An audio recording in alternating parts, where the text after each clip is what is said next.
প্রেমময় শ্রী শ্রী ঠাকুরের লেখা আর্য ভারতবর্ষ আমার, আমরা সবাই মিলে একসঙ্গে করছি। আর্য ভারতবর্ষ আমার, জ্ঞান গরিমা গরবিনী। আর্য ভারতবর্ষ আমার, জ্ঞান গরিমা গরবিনী। দুর্দীপে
ঠাকুরের কথা না বললে কি আর আগে কি বড় মার কথা বলা যায়? ঠাকুরের কথা বললে বড় মা খুশি হবেন না, বড় মার কথা বললেও ঠাকুর খুশি হবেন।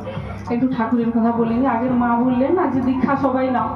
হ্যাঁ, দীক্ষা সবার জীবনে, দীক্ষা, শিক্ষা, বিবাহ, এই তিনটা তো খুবই জরুরি।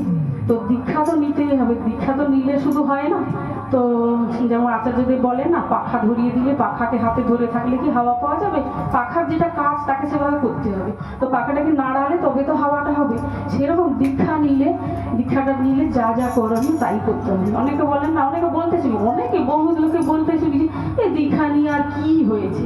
আরে দীক্ষা নিয়ে কি হয়েছে মানে, দীক্ষা নিয়ে কি হচ্ছে মানে কি, দীক্ষা নিয়ে যা যা যতটুকু করে সেটা তো করতে হবে, না হলে কি দরদি আত্মজ সন্তান তাকে মানুষ ভিক্ষা দেবে, তাকে অর্থ ভিক্ষা দেবে, হৃদয়ের সবটুকু উৎসর্গ করে যদি থাকো কেউ অবধি ধুরন্তর উৎসর্গ প্রাণ নিরসী নির্মম, এসো উৎসর্গ করো, আত্মাহুতি দাও, জীবন নিগ্রহ যা কিছু সঙ্গতি তাকে দিয়ে সার্থক হয়ে ওঠো।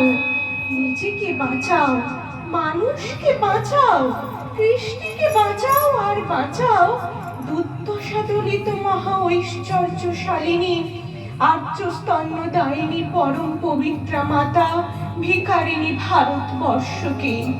ধন্য হও, নন্দিত হও, ঈশ্বরের অজস্র আশীর্বাদকে মাথা পেতে লও, শান্ত হও, শান্তি দাও।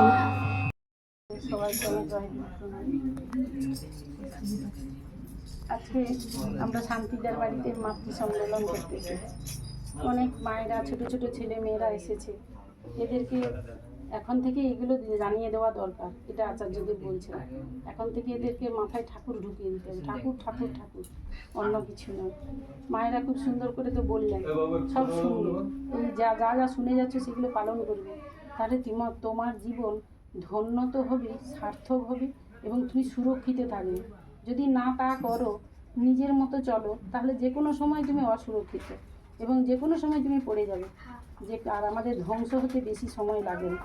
নারী আমরা যেমন সৃষ্টি করি তেমন আমরা ধ্বংসও করতে পারি। তো সেই জন্য আমাদের মায়েদের একটু অন্যরকম হতে হবে। সেটা হচ্ছে যে আমাদের প্রত্যেকটা মেয়ের শরীরে দয়া, মায়া, প্রেম, ভালোবাসা, মমতা এগুলো থাকে। আমরা প্রবৃত্তির জালে পড়ে অনেক সময় ওই প্রলোভনে চলে যাই, তাহলেই আমার সংসারটা নষ্ট হয়ে যাবে। তাই প্রবৃত্তি জালে পড়া চলবে না। শ্রী ঠাকুর যে কথাগুলো বলেছেন, শ্রী বড় মা সেই কথাগুলো পালন করেছেন।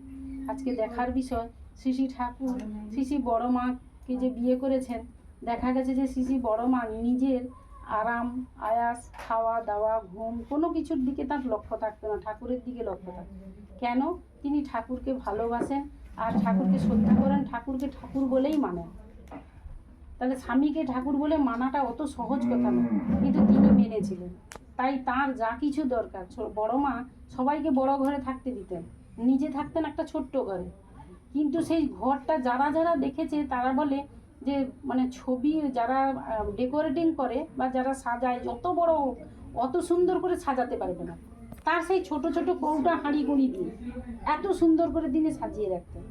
তিনি যে লক্ষ্মী মা, তিনি যে মানে নারায়ণ এবং লক্ষ্মী যেটা আমরা ভাবি বা বলি, তিনি ঠাকুর আর বড় মা তাই। লক্ষ্মী মা কাকে বলে তিনি তার ওই ছোট্ট ঘর সাজিয়ে দেখিয়ে দিয়েছেন, যা তার ঘরে ঢুকলে যেন মনে হবে যে আমরা মানুষ আপন টাকা পর, যত পারিস মানুষ তো। তাই মানুষ আমাদের এটাই। আর তোমরা এই যে যারা ছোট ছোট ছেলে মেয়েরা আছো, তোমরা ভেবে দেখো যে জীবনটাকে তুমি সুন্দর করবে না অসুন্দর করবে। কেউ কি কষ্ট চাও? দীক্ষা নেওয়া কিন্তু কষ্ট না পাওয়ার জন্য, আমরা যাতে কষ্ট না পাই তার জন্য। এবারে কষ্ট পাই কিসে জানো? আমরা আমাদের প্রবৃত্তি আছে, আমাদের ঠাকুর কাম, ক্রোধ, লোভ, মদ, মোহ, মাৎসর্য এই ষড়রিপু দিয়ে জন্ম দিয়েছেন। ফলে কি হয়েছে? আমরা ওইগুলোর বশীভূত হয়ে যাই। ঠাকুরের মধ্যে কি এগুলো নেই? যখন তিনি মানুষ রূপে এসেছেন তার মধ্যেও আছে, কিন্তু তিনি তার প্রতিটি রিপুকে নিজের কন্ট্রোলে রেখেছে আর পড়ার জন্য। আর রাম তোমাকে সাহায্য করবে ওই ষড়রিপু থেকে বেরিয়ে আসার জন্য। কেন? ষড়রিপু তোমাকে ধ্বংস করবে। আর রাম যিনি ভক্তি, শ্রদ্ধা, প্রেম, ভালোবাসা চান, তিনি তোমাকে রক্ষা করবেন। এছাড়া রক্ষা পাওয়ার কোনো উপায় নেই। তোমরা প্রত্যেকে বাবা মায়ের কথা শুনবে। কেউ বলো না কখনো বাবাকে বা মাকে তুমি কিছু জানো না, এটা সম্ভব নয়। তিনি জানেন বলে তোমাকে জন্ম দিয়ে এত বড়টা করেছেন। তুমি যেটা জানো সেটা জানো না, কিন্তু তিনি যা জানেন তোমার মঙ্গলের জন্য তুমিও তা জানো না। তাই তোমাদের প্রত্যেকে শ্রী ঠাকুর এটা খুব পছন্দ করেন। ঠাকুর বলছেন আমি তার সঙ্গে থাকি যে তার বাবা মাকে ভীষণ ভক্তি শ্রদ্ধা করে। দীক্ষার সময় বলে দেন নিজ নিজ পিতা মাতাকে দেবতা দেবী জ্ঞানে প্রণাম করবে, দেবতা দেবী জ্ঞানে প্রণাম করবে। আমরা রাধে রাধে কৃষ্ণ কৃষ্ণ গোবিন্দ গোবিন্দ বলো